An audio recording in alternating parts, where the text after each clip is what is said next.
જય સિયારામ મિત્રો, કેમ છો મિત્રો? મારા મિત્રો બધા મજામાં જ છે, મને ખબર છે, કારણ કે મિત્રો બધાય મારા મજામાં જ છે, કારણ કે સમય એવો છે અત્યારે.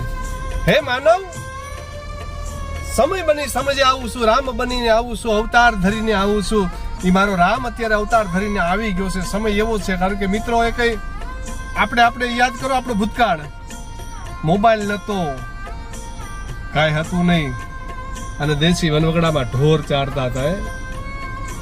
કોકના પડામાં જઈને માંડવી ઉપાડીને બે પાથરા શેકીને ખાતા હતા, આનંદ લેતા હતા, કારણ કે પરબારું હતું ને, પરબારી માંડવી ઉપાડતા હતા. અને અત્યારે જલસો છે મારા મિત્રો.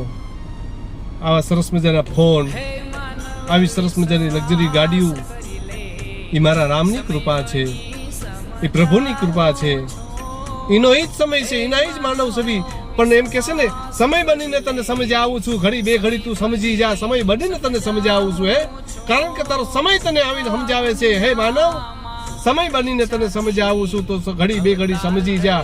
આપણો સમય હોય તો આપણે સમજી જાવું મિત્રો, કે આજ આપણો સમય છે, કાલ કેવો સમય આવશે એ મારો પ્રભુને ખબર, મને ને તમને કઈ ખબર નથી.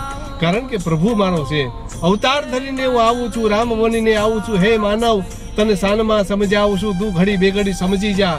એવા સરસ મજાના આપણા લોક પ્રાચીન ભજનો હતા. એમાં આપણા હિંમતભાઈ, મને બહુ ગમે સરસ મજાનું ભજન.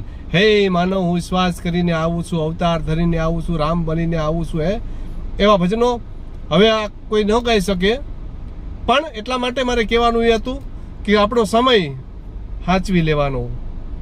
ટાણું કટાણું જે હોય, આપણો સમય કઈ પ્રકારનો હાલે છે ને એ મિત્રો સમજવાનું, કે આપણે કયા સમયમાં પ્રચાર થયા છે, કયો સમય અત્યારે હાલે છે, આવનારો કયો સમય આવવાનો છે મને તમને કોઈને ખબર નથી. મારા ઈશ્વરને ખબર છે, મારા ઠાકરને ખબર છે. કોઈ જાણતું નથી, કે જાનકીના નાથની ખબર નથી કાલ સવારે શું થવાનું છે.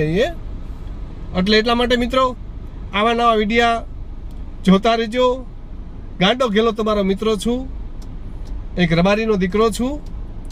યુટ્યુબમાં મારા વિડીયા આવે છે તો શેર કરજો, લાઈક કરજો, અને કાંઈ ન કરો તો કાંઈ નહીં, પણ જય સિયારામ તો લખજો જ મારા વાલા. એટલે મને એમ થાય મારું હિંદવાણું સીતારામ સીતારામ બોલવામાં પાછું નથી પડતું, મને એટલો વિશ્વાસ આવે.